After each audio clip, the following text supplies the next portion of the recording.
allé? Mais nous de même. On est très contents C'était une d'être très là. belle intro. Franchement, je vais aller la télécharger illégalement et la remettre sur les réseaux. Parce que franchement, c'était bien fait. Parfait. J'aimerais commencer pour mettre les bases. Si vous deviez donner un mot chacun pour vous décrire, vous diriez quoi?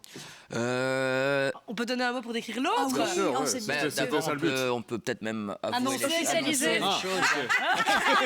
Alors, vu le rire de Manon Le Pomme, elle n'est pas au courant. J'étais pas venue pour ça. Je sais pas comment je dois prendre ton fou rire, mais je trouve ça hyper dénigrant. J'avoue qu'il était trash. Hein. J'avais mis mon petit col et tout pour... S'il te plaît. Moi, je dirais de Manon... Je peux faire ça? Oui, tu peux faire Je dirais bienveillante. Parce que c'est quelqu'un... C'est vrai, c'est vrai. C'est vrai que ce rire était très bienveillant. À l'instar de ce rire. Mais non, vraiment, je trouve que quand on voit Manon, on a ses petits épaules qui se relâchent parce qu'elle a quelque chose de très bienveillant. Voilà. Bonne mère derrière. Allez, vas-y. Non, c'est un peu facile que je vais dire parce que dans le métier, tout le monde le sait. Guillaume, c'est un bosseur, quoi. C'est vrai. C'est un bosseur de ses spectacles, c'est un bosseur de ce festival, c'est un bosseur du lieu qui vient d'ouvrir à Namur. Ouais, mais c'est une machine, quoi. C'est un gentil mot, mais les gens peuvent se dire ça peut rester un connard. Mais... Donc, pas du tout. C'est un gentil bosseur. Un gentil bosseur. J'ai pas dit ça non plus. Alors vous êtes donc là pour la 4e édition du festival Namur Isojo qui aura lieu du 25 au 30 mars, vous l'aurez compris, à Namur bien sûr. Guillaume, comment il est né ce festival? Il est né en pleine pandémie. J'étais chez moi et j'ai appelé le bourgmestre et je lui ai dit mais en fait il n'y a pas de festival d'humour. Enfin j'ai appelé le bourgmestre comme s'il avait décroché comme ça. C'est votre pote. Ouais, non, j'ai quand même pris rendez-vous et je lui ai dit j'aimerais organiser le premier festival d'humour de Namur. Il m'a dit mais c'est marrant que tu demandes ça au moment où on est en train de tout fermer. J'ai dit mais justement j'anticipe que ça va rouvrir et que les gens vont avoir besoin de se marrer et parce qu'il n'y a pas d'offre humour réelle à Namur à telle grandeur quoi. Et donc il m'a dit oui et dès que j'ai eu feu vert j'ai constitué un semblant d'équipe avec mes collaborateurs les plus proches et puis on a constitué une programmation mais c'est très particulier de lancer un festival et de dire à des humoristes viens dans mon festival alors qu'il n'existe pas parce que les humoristes ils ont besoin d'être rassurés là où ils vont et donc je remercie tous les kamikazes de cette édition 1 qui se sont dit faisons-lui confiance, on verra ce que ça donne. Après, c'est fini, les autres éditions Je vais me tourner vers une kamikaze. Vous êtes dit quoi quand il vous a parlé de... Mais moi, je suis allée qu'à la deuxième émission. Voilà. À la deuxième édition. vous avez attendu moi, voir si ça marche. Je l'ai appelée pour la première. Elle m'a dit va bien te faire foutre. Et après, elle est venue à la Ça deuxième. fonctionne, j'irai à la deuxième. Toujours en bienveillance. J'étais en fac tournée à la première, donc c'est pour ça que j'avais pas su participer. Moi, j'ai dit oui tout de suite. Je suis une grande fan de festival. Pourquoi? Parce qu'on rencontre tous les collègues. On n'a pas forcément l'habitude de se voir beaucoup. On est un peu chacun dans notre coin. Ouais, c'est vrai. Donc ça, c'est super. En tant que liégeoise, j'avais un peu envie de voir ce que soit à c'était Namur. l'ambiance à Namur. Je me suis dit ouais, c'est ça. Ça va rigoler alors 3 fois. L'ambiance. L'ambiance. Et je dois dire quand même, parce que j'en ai fait beaucoup de festivals en France et en Belgique, c'est un des festivals qui est un des mieux organisés. Donc c'est-à-dire qu'on est hyper bien reçus. Non mais c'est vrai. Le bosseur. On est très très bien reçus. C'est un bonheur. Et puis alors il faut savoir que ça, quand même, Guillaume, il a quand même changé les choses parce qu'au départ, il n'y avait pas d'after prévu. Et quand je suis venue à la deuxième édition, quand je suis venue à la deuxième édition et qu'à minuit, on s'est fait foutre dehors, j'ai dit comment ça Et non, hein. Et attends, c'est le dernier jour du festival, on fait une fête. Et nous avons fait une très grosse fête. On s'est beaucoup amusé, mais vraiment une toute belle fête. Je pense que Non, on a des choses à se dire. En gros, pour aller un peu plus loin, j'ai appelé le patron du casino de Namur. Ah oui. Vous avez beaucoup de contacts. Et il m'a dit- Oui, celui-là, C'est oui. le même que pour mettre. Il m'a dit Guillaume, on est fermé, je ne vais pas rouvrir pour toi. Et il a J'ai dit mais il y a Manon Le raccroché. Pomme. Ah, ben là. J'ai raccroché, bon, il a quand même fini par nous ouvrir un peu. Et puis j'ai fait lever un monsieur de son lit à 3h30 du matin qui a rouvert le bar Il devait être pour content, son lui. after. Ah oui. Ouais. C'était super. Et puis j'ai dit tournée générale. Personne n'a rien dû payer. Ça a coûté Et cher, le lendemain, on m'a appelé, on m'a dit Guillaume, t'es parti sans payer. Depuis, vous avez payé ou pas, juste Question suivante. Allez. Non, Il y aura plus d'after, et donc Donc c'est vraiment, ça la recette du succès, quoi. C'est créer C'est une vraiment, after. mais c'est après partir un avant de festival. payer. Ouais, ça c'est vraiment la recette. Alors, à part Manon Le Pomme, qui est bien sûr l'invité principal de ce festival, qui d'autre il y aura cette année? Parce que vous avez parlé d'un casting riche et costaud. Ouais, il y a un casting riche parce qu'il coûte cher et costaud parce qu'ils sont très bons. Oui, et il faut noter les Il y a des grosses têtes d'affiches puisqu'on a quand même la chance d'avoir Paul Mirabel, Nawel Madani, Walidia, Fanny Ruet, Alex Kominek, allez voir Alex Kominek. Olivier de Benoît. Tiens, vous avez mis ça pour m'aider, Emeric Lompré. Vous pouvez lire, voilà. On s'est dit, ça allait être plus facile. Et puis, mais il y a aussi tous les beaucoup. émergents avec Ilona, par exemple, qui a gagné le concours Jeune Talent l'année dernière. Voilà, vous l'avez reçu, qui est zinzin aussi, celle-là. Et il y a plein d'artistes émergents. Et ça, c'est génial. Et je le dis souvent en interview. À l'année 1, les gens fonçaient sur les têtes d'affiche en se disant, c'est génial qu'ils viennent à Namur. Et là, quand leurs têtes d'affiche sont complètes, parce qu'on a quand même envie d'aller voir des gros noms, ils se redirigent à l'aveugle sur les spectacles découvertes et émergents en nous faisant confiance sur la programmation. Et ça, je pense qu'en tant que festival, c'est une grosse victoire. Justement, comment vous les choisissez, les artistes? Vous parlez d'artistes émergents, il y en a tellement. Mais en fait, on a créé un comité de programmation et donc on est 4, 5, 6, 7, 8, 9, 10 et on se répartit les spectacles qui passent par la Belgique et on se dit qui va voir ça. Quand on n'a pas l'occasion, on demande aux productions de nous envoyer le spectacle et on se répartit les captations et on regarde ça chez nous dans notre lit et on fait nos petits commentaires à chacun. Et puis grâce au festival, on en rencontre plein. Moi je vais souvent au festival d'Avignon et puis on a la chance maintenant d'être partenaire du Comédia au Québec ou à Paris, etc. Donc on peut vraiment avoir un accès à beaucoup plus de catalogue humour. Et puis avec les émissions comme à la maison, on découvre aussi plein de visages. Et puis aussi on fait confiance à des potes qui nous disent moi j'ai été voir ça ou d'autres humoristes. Enfin bref, c'est devenu un peu notre quotidien de chercher. Ce qu'on veut, c'est offrir des spectacles de qualité. Mais on accepte qu'il y ait des spectacles en rodage ou en construction sous condition qu'on n'arnaque pas le public avec quelque chose qui n'est pas du tout abouti ou qui ne mériterait pas non plus d'être programmé dans un festival trop vite. Mais donc, parce que les gens ont quand même beaucoup moins d'argent, on fait quand même beaucoup plus attention à nos sous. Et donc, c'est important qu'ils aient quand même un moment l'opportunité de voir quelque chose de qualitatif. Donc, on est hyper attentif à ça. Mais je trouve, ma réponse est très longue, mais c'est de votre faute. Parce qu'en plus, votre question n'était pas prévue. Ma question donc, était courte. Toute l'émission dans le Bronx. Là, hein. Vous avez un souffle incroyable parce que je me demandais à un moment ça va s'arrêter. Ça, c'est le sport. C'est très impressionnant. En sourire aussi, et décidément. Oui, j'adore le rire de Manon Le Pomme. Voilà, c'est une grande force. Bon, allez-y. Manon, c'est vrai que l'humour belge, ça marche de plus en plus. Pourquoi ça cartonne de plus en plus depuis des années? Moi, je remercierai jamais assez. En Belgique, et pas que, d'ailleurs. Ouais, mais moi, je remercierai jamais assez des François Damias, des Benoît Poulvord, des Alex Vizorek, des Pierre Guise, des Virginie Hoc. C'est vraiment des gens qui ont rendu le Belge totalement hype. Surtout Alex, je trouve Alex Vizorek, quand il a commencé l'émission qui s'appelait 70 minutes, déjà, ça faisait rire tous les Français qu'on dit 70, alors que c'est comme ça qu'il faut dire.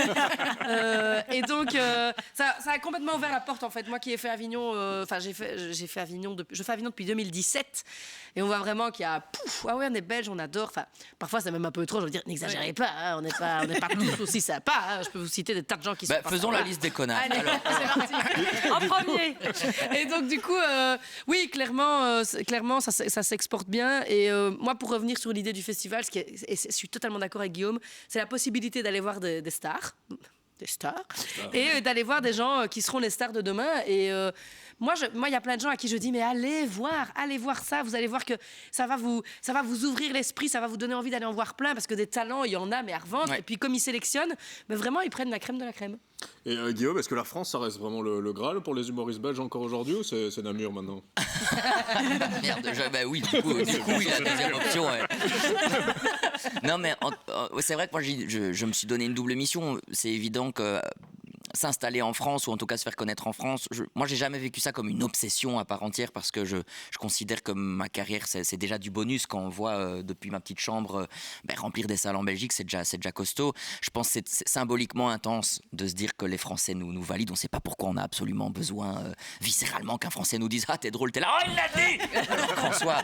Ça offre un public plus grand. Mais voilà. Mais par contre, il y a quelque chose de très excitant à placer sa ville sur une carte. Et placer Namur sur la carte de l'humour, de la culture, et mettre des projecteurs pendant une semaine comme ça sur des lieux culturels, sur des artistes, sur toutes des équipes. Ça, par contre, c'est encore plus excitant pour moi. Et d'en faire une capitale de l'humour comme Montreux, par exemple. Oui, c'est ça. On a encore du boulot. Mais par contre, on les regarde avec beaucoup de respect et beaucoup d'envie de se dire ils ont su s'installer sur 10, 30, 40 ans. Comme ça, c'est quand même incroyable. Oui, puis comme il le dit, ça permet de découvrir des gens qu'on ne connaît pas, mais ça permet de découvrir des salles qu'on ne connaît pas. Et ça, moi, j'avais joué, il y a 2 ans, j'avais j'avais joué aux abattoirs de Namur, je connaissais pas du tout l'endroit, la salle est super. Il y a Jardin Passion qui est encore partenaire. C'est un tout petit théâtre, mais c'est des endroits géniaux à aller. Il n'y a pas une péniche aussi Il y a une péniche, oui. Et puis on a même fait une après-midi en prison pour que les personnes incarcérées puissent profiter du festival. Et ça, c'était très chouette de voir des Namurois dire mais enfin, j'étais jamais venu ici, alors que c'était en prison. Oui, c'est très chouette, évidemment. Je suis Ça con. fait une population très sympa. Non, je parlais d'autres trucs. C'est vraiment super. C'est vrai que ça permet. L'art de la aux gens d'aller en transition. prison. J'étais jamais venu. C'est quand même dommage qu'on puisse pas sortir tout de suite. Alors, j'espère qu'à Namur, il n'y en aura pas, mais est-ce que vous avez parfois eu des bides aussi? Est-ce que ça arrive? Et Manon, je pense à vous parce que j'ai... Alors, Ça peut être je ne pense pas à vous du tout de manière générale, mais j'ai lu que vous aviez eu un bide un jour long de 15 minutes. Ah, mais ça plus long, ça m'est déjà arrivé Et comment aussi. on réagit à ça? Bah, c'est dur, quoi. Manon Le Pomme qui est très drôle, moi j'ai pas envie de faire là. Moi, je me souviens particulièrement d'une année à Avignon. Je fais tout le festival, ça cartonne, ça marche super bien. Et je dis à PE, justement, donc l'humoriste PE que tout le monde connaît maintenant en Belgique, il me dit, est-ce que je peux venir te voir? Je dis, mais oui, viens. Évidemment, c'est toujours, quand il y a quelqu'un qu'on connaît super bien, que ça se passe pas comme d'habitude. Là, je crois que vraiment, sur 1h15, j'ai eu 4 rires. Oh, l'angoisse. C'est horrible. C'était horrible. Vous expliquez que le public, parfois, ne J'en soit sais pas du tout rien. réceptif. Et le pire, c'est qu'à la sortie, parce que moi, je me mets toujours à la sortie à Avignon, je salue les gens, et ils m'ont tous dit, c'était super. Mais enfin. Mais manifestez-vous. Manifestez-vous. Je crois que là, ce qui a peut-être joué, c'est pas une blague, c'est qu'à Avignon, il fait très très chaud et la clim était en panne. Donc je pense que les gens, peut-être, ils étaient un peu. Ah oui, j'étais amorphe. Et puis, il y a des fois, on ne sait pas pourquoi, il y a des publics plus silencieux que d'autres. Moi, je pense aussi qu'il y a des fois où il y en a 3-4 qui rigolent comme des malades, ça chauffe tout le monde et ça part. Ben là, ça n'est pas arrivé. Parfois, vous jouez justement avec votre public en disant, en faisant une petite blague en disant pour justement rigoler un peu plus, ça ferait peut-être du bien ou des choses comme ça. Non, pas du tout, parce que je pense que c'est contre-productif. Ah oui. Je pense qu'il peut y avoir un côté un peu agressif.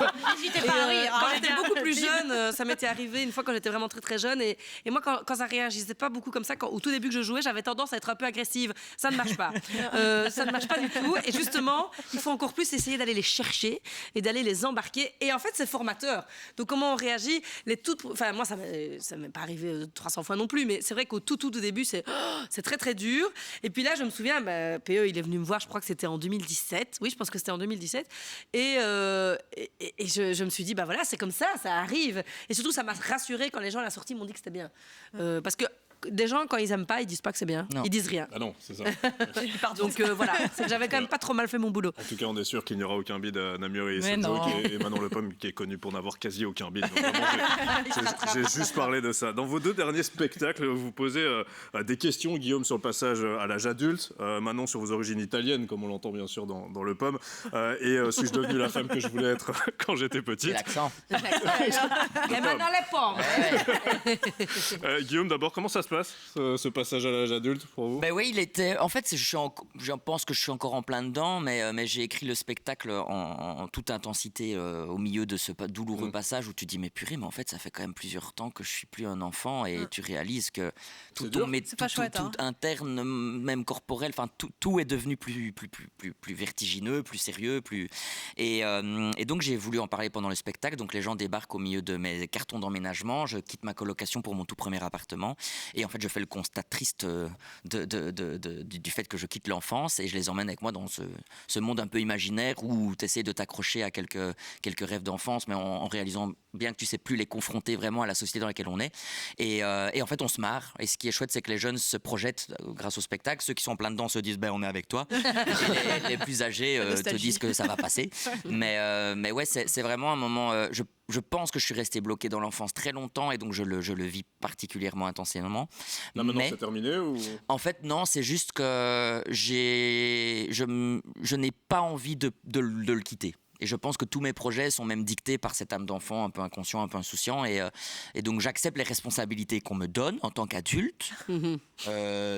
Mais c'est tout. Après, vous prenez beaucoup de responsabilités. Oui, j'allais aussi, dire. Oui. Mais je pense que c'est malgré tout mon âme d'enfant qui fait que tu organises un festival en pleine pandémie. Et c'est malgré tout mon âme d'enfant qui dit est-ce que tu veux aller faire rire des gens à l'autre bout de la France tout seul. Il faut quand même être zinzin. je pense. Et donc, c'est l'insouciance qui parle. Et vous, Manon, elle penserait quoi, la petite Manon Le Pomme de 10 ans de Manon Le Pomme aujourd'hui? Je crois que oui, je parle de ça dans mon spectacle. Attention, c'est pas mon spectacle que je joue à Namur. Oui, je sais, c'est les trois amis. D'accord. Trois amis. Je sais, j'ai toutes les infos. Je le dis pour nos téléspectateurs. Avec Isabelle Aubin et Isabelle Innocent. Tout à fait. Je crois que moi Excusez-vous encore une fois parce qu'elle J'ai fait un bid d'interview comme ça. C'est vrai qu'on est de la même génération, Guillaume et moi. On peut parler de notre spectacle si vous voulez. Non, mais on est de la même génération et c'est vrai qu'il y a un côté. Moi, pareil, qu'est-ce qu'elle penserait, la petite Manon? Je crois qu'elle serait contente. Moi, j'ai toujours rêvé de faire ça. J'ai toujours rêvé d'être comédienne. Et c'est marrant parce que moi, au départ, je voulais faire ça. Je voulais faire de la comédie. Je voulais être seule. Je voulais pas être seule sur scène. Je voulais être à plusieurs. Et donc, me retrouver avec Isabelle Aubin et Isabelle Innocente sur scène à 3. En fait, c'est magique parce que moi, je rêvais en fait de faire des comédies à Paris et là c'est à Namur, c'est encore mieux. Et donc quand on joue avec les filles, c'est tout à fait ce que dit Guillaume, c'est une âme d'enfance qui revient parce que c'est la cour de récréation. Ce spectacle, on le connaît sur le bout des doigts, on pourrait le jouer les yeux fermés en arrière, tellement on l'a joué, tellement on le connaît, tellement on l'adore, tellement ces personnages font partie de nous. Et donc, c'est quand même génial de se dire qu'on a un métier où le métier, c'est on arrive sur scène, on fait rire les gens. Alors, il y a tous les à côté qui peuvent être pénibles. Par exemple, faire des émissions télé. Non, c'est une blague. mais il y a des à côté qui peuvent être pénibles. Moi, je vous aimais beaucoup. Vous avez dit avant que c'était une chieuse. Avoir des longs trajets, avoir des machins, Bon, bref, voilà. Mais ce moment de 1h30 sur scène, à 3 ou seul, face à des gens, mais c'est un bonheur intense. Bien sûr que tous les gamins, quand ils me disent « mais c'est ça ton métier ?» Bien sûr, et ils me disent « mais c'est super ». Oui, c'est super, et surtout, moi, j'ai envie de leur dire « c'est possible ». C'est pas forcément facile d'y accéder, c'est pas forcément une vie, on fait pas que ça, on fait pas que être sur scène, il y a plein d'autres choses qu'on doit faire, mais c'est un bonheur que, moi, à un moment donné, je me suis dit « est-ce que je ferais pas autre chose ?» Non, enfin pas maintenant en tout cas. Ça se ressent. J'aime trop ça, c'est trop bien. Saskia. Oui, Manon Le Pomme, j'ai lu ou j'ai vu, je ne sais plus, mais que vous aviez dit que quand vous aviez commencé à écrire, vous avez dit à vos co-auteurs, je ne veux pas parler de moi, j'ai horreur des gens qui sur scène ne parlent que d'eux. En fin de compte, je ne fais que ça. Voilà. Pourquoi? C'est exactement ça qui s'est passé. Pourquoi finalement c'est ça qui est le plus drôle, parler de soi? Mais non, en fait, à un moment donné, Allez, démerde-toi maintenant. Vas-y, on t'écoute. Un jour, j'ai menti. Non, en fait, mon co-auteur, il m'a dit, mais tu peux pas parler de choses que tu ne connais pas. Donc forcément, tu vas parler de toi, tu vas parler de ce qui t'anime, tu vas te parler de ce qui te révolte. Et je me suis dit, c'est vrai, il a pas complètement tort. C'est pour ça que le spectacle fait 6h12. et puis au final, je me suis rendu compte que même si je parle de moi, même si on parle de choses personnelles, ces choses-là sont très intemporelles et très universelles finalement. Alors c'est un côté parfois un peu bizarre de se dire, mais en fait tout le monde vit la même chose, mais chacun le vit un peu à sa manière. Et donc c'est vrai qu'au début j'avais dit ça, je veux pas parler de moi, je veux pas parler de moi. Puis en fait, quand on fait du one woman show, forcément on y passe. Et dans Trois amis, là c'est un personnage, mais il y a rien à faire, c'est un peu moi, parce que c'est un personnage qui est hyper dirigiste. Alors ça fait beaucoup rire les autres parce que c'est un personnage qui dit tout le temps aux autres ce qu'ils doivent faire. Mais elle, on peut pas lui dire ce qu'elle doit faire. Et à la fin de la première du deuxième spectacle, on va manger et on commande un couscous. Et il y a Isabelle Innocente qui dit je vais manger du pain. Je dis en fait, tu vas pas manger du pain, on va manger un couscous, on mange pas de pain, on va manger du couscous. Et puis là, elle me regarde, elle me dit non, j'ai rien dit. Franchement, tu fais ce que tu veux. Et puis je me suis dit c'est une part de nous-mêmes. C'est un peu thérapeutique. Vous, quand même, alors. Ouais, mais même dans le personnage des Trois amis, on se retrouve quand même toutes les trois. Est-ce que je peux poser une question du coup? Oui, allez. Okay, allez, nous on est deux ou la parole. Non, c'est une question, c'est 4 minutes. Bon, on m'a plus entendu depuis un quart d'heure. Guillaume, justement, on parlait de l'importance de rire. J'aimerais qu'on regarde un extrait de la vidéo dont tout le monde se souvient quand on pense à vous. C'était au moment des attentats de Bruxelles en 2016. On va regarder. Bon, après, maman, on a une arme beaucoup plus puissante que leur Kalachnikov. On a l'humour, maman. Et l'humour belge est indestructible. On a tellement d'humour que même s'ils tuaient la moitié de la population, on leur répondrait « C'est bien, les gars, mais vous faites quand même votre boulot à moitié. » Donc si, maman, j'irai à l'école aujourd'hui. Et j'irai après-demain aussi. Et après-demain. Et tous les jours. Et plus il y aura de terroristes, maman, plus j'irai à l'école. Parce que le savoir est une arme. Non, maman, ils ne savent pas ce que c'est un bouquin. Je te dis, ils sont cons comme des tuyaux. Hier, maman, c'était une journée noire. Mais aujourd'hui, elle est déjà un peu plus noir, jaune, rouge. Et ce sont les plus belles couleurs du monde. Amis terroristes, les personnes à qui vous faites peur n'existent même pas. Bon, vous l'aurez vu, la vidéo date un peu, mais le message, c'est toujours le même. On parlait aujourd'hui de l'importance de rire dans ce monde qui est... Ouais. Qui est ultra compliqué à vivre pour le moment. Bah oui, mais un Namuri ce joke aussi, c'est aussi venez rire, honnêtement, ça fait du bien. Ouais, mais je pense que c'est au moment de la diffusion de cette vidéo que j'ai compris qu'être artiste, c'était pas uniquement faire marrer gratuitement, quoi. On pouvait s'ancrer dans l'actualité, s'ancrer dans le quotidien des gens et pas spécialement changer leur quotidien, mais faire passer des messages aussi. Et c'est là que j'ai compris que mon personnage pouvait être autre chose que l'étudiant bloqué dans la chambre de sa maman et que j'ai commencé à aborder des thématiques plus sociétales, plus universelles. Et ça m'a permis aussi d'ouvrir du coup mon champ d'écriture beaucoup plus large et c'est aussi comme ça que j'ai eu les idées d'un festival, d'un comédie club je pense que Manon aussi, elle doit recevoir aussi pas mal de petits messages de gens qui disent mais vous me faites du bien pendant un moment compliqué, etc. Mais c'est des messages qui marquent quand même à vie parce que tu te dis qu'à un instant de ta vie, tu as peut-être redonné le sourire à quelqu'un qui était dans les pires moments de la sienne, quoi. Donc, ça fait pas peur de s'engager quelquefois sur une blague par rapport à l'actualité? C'est vrai que la société aujourd'hui est intensément bizarre et qu'on doit un peu marcher sur des œufs dans la manière dont on prononce les choses, mais il faut arriver à jongler avec et beaucoup de gens disent c'est difficile d'être humoriste aujourd'hui. Moi, je trouve que c'est un challenge d'être humoriste, mais on ne doit pas rendre ça difficile. On doit essayer justement un peu comme quand un public est calme, comme l'a dit Manon, on doit se débrouiller pour les emmener avec nous. Aujourd'hui, on doit continuer à se challenger pour essayer de faire marrer les gens et surtout d'être fidèle à ce qu'on veut dire et de ne pas trop se rendre lisse et à la fois pas non plus de devenir diviseur parce que ça, c'est quelque chose que je trouve qui est dommage, c'est quand on a la force de faire rire les gens et qu'on choisit de ne parler plus qu'à un petit segment de la population, alors qu'on pourrait continuer à essayer de nous unir, quoi. Et donc, allez voir la 4e édition. Attends, peut-être qu'elle n'est pas du tout d'accord. Hein. Si. Allez, je voulais foutre en l'air votre fin d'émission. Vas-y, Manon, donne ton avis. J'ai un timing à respecter, mais allez-y. Hein, peut-on rire de tout? Doit-on différencier l'homme de son œuvre? Vas-y, Manon. Comme ça, on clôture là-dessus. Ça va prendre 2 secondes. Hein. Faites-lui confiance.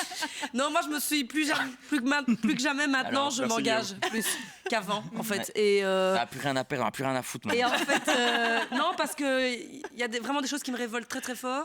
Et je suis pas la seule à le penser. Ouais. Et en fait, j'ai décidé de le dire maintenant. Voilà. Et son prochain spectacle s'appelle Antivax. Et elle va y aller. Elle va si, tu m'as dit que c'était ça. Pas du tout. Non, et allez, on clôture l'émission parce que là, il doit... Et moi, je suis une fille de syndicaliste. Donc en fait, j'ai quand même un côté revendicatif, quoi. Ouais. Et donc, voilà.